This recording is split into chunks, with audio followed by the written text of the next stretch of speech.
Hello, je te retrouve pour une nouvelle vidéo. Alors aujourd'hui je vais répondre à une question qu'on nous pose très souvent. En fait, ça concerne notre façon de procéder concernant nos voyages, comment on s'organise. Est-ce qu'on prévoit à l'avance les vols, est-ce qu'on prévoit à l'avance les logements, ou est-ce qu'on fait ça à la dernière minute? Qu'est-ce qui motive le choix de nos destinations? Donc voilà, ça va être le sujet de cette vidéo. Si tu n'es pas encore abonné à notre chaîne, eh bien je t'invite à le faire, surtout si le sujet du nomadisme digital ou du changement de vie t'intéresse. D'ailleurs, très prochainement, je ferai une vidéo pour partager notre organisation, en fait, notre logistique de recherche de logement, ce qui va de pair avec le sujet d'aujourd'hui.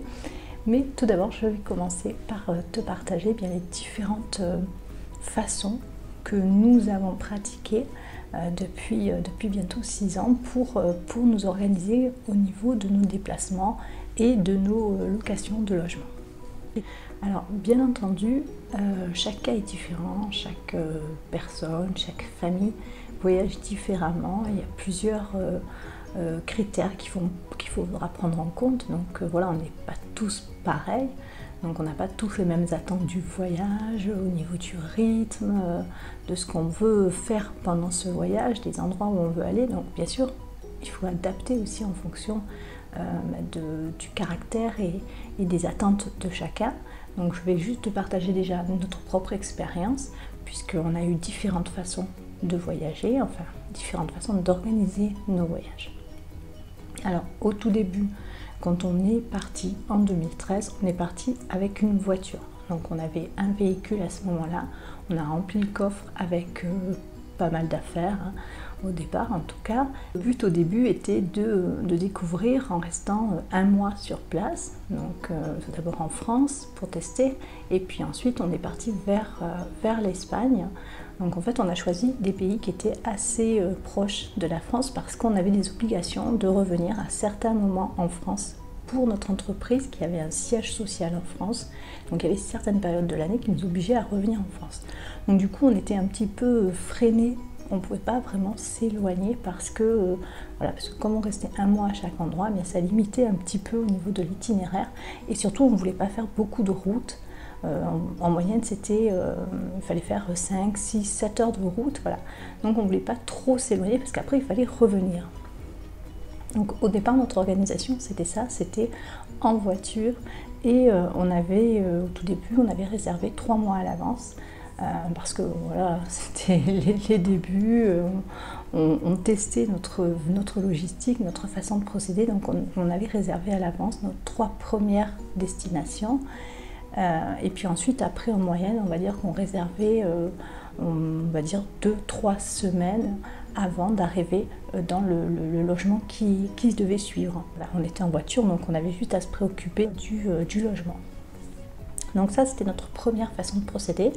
C'est une façon de faire. Il y a plusieurs familles qui voyagent ainsi, qui voyagent en voiture, en camping-car, en van aménagé. Quand ils ont une maison roulante, ils n'ont pas besoin de se préoccuper du logement, c'est déjà un petit plus. Mais disons que voilà, si tu veux voyager en voiture, tu auras juste à chercher un logement. Mais l'avantage quand tu voyages en voiture, c'est que tu n'es pas obligé d'être dans un centre-ville, bien au contraire. Tu vas louer plutôt dans les environs, dans un petit village, un petit peu reculé peut-être, mais comme tu as un véhicule, tu peux te déplacer plus facilement. Forcément, tu trouveras des locations peut-être à meilleur prix, puisque c'est des endroits qui sont un peu isolés. Deuxième cas de figure que nous avons eu, c'est lorsque nous avons dû fermer notre entreprise. Nous avions aussi tout perdu, hein, on a perdu aussi notre voiture et on s'est retrouvé sans rien du jour au lendemain.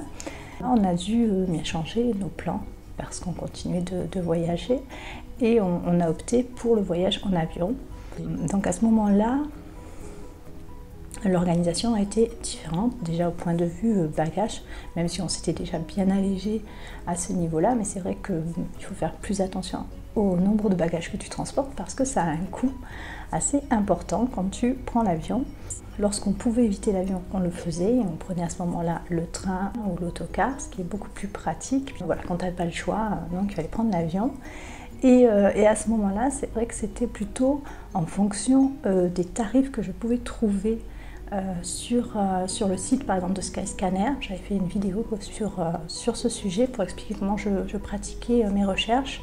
Donc en fait je me servais des tarifs que je trouvais sur le site Skyscanner. Si par exemple je trouvais des tarifs intéressants, en partant de l'endroit où nous étions à ce moment-là, j'allais ensuite regarder sur le site de Airbnb pour voir si les logements étaient abordables. Si c'était le cas, du coup on choisissait cette destination.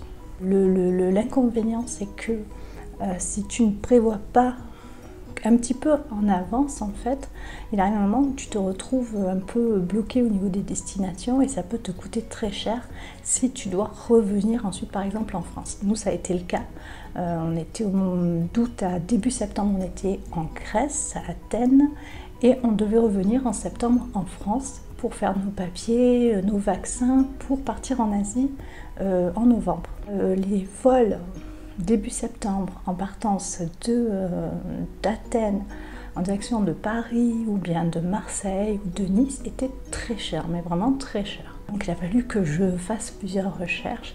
Finalement on a trouvé un vol plus abordable, on a atterri à Lyon et on a pris ensuite l'autocar de Lyon jusqu'à Marseille. Voilà, il a fallu s'adapter, trouver des moyens pour que on s'y retrouve un petit peu plus quand même au niveau budget. Alors, troisième cas de figure en ce qui nous concerne. Donc depuis qu'on est en Asie du Sud-Est, donc notre premier départ a eu lieu en novembre 2017. On ne réservait pas vraiment à l'avance, on va dire qu'on avait prévu de toute façon à la base de rester 6 mois, voilà, et puis ensuite de revenir vers l'Europe. Et finalement quand on est arrivé en Thaïlande, on a beaucoup aimé et on s'est dit qu'on pouvait peut-être rester un petit peu plus longtemps. C'est ce qu'on a fait. On est resté finalement 10 mois. On avait quand même une idée à peu près des endroits où on voulait aller, mais c'est vrai que ça se faisait, c'était un petit peu aléatoire parce que selon la période, c'est vrai que les logements pouvaient être un petit peu plus chers. C'était un petit peu plus compliqué quand même pour négocier par rapport à l'Europe.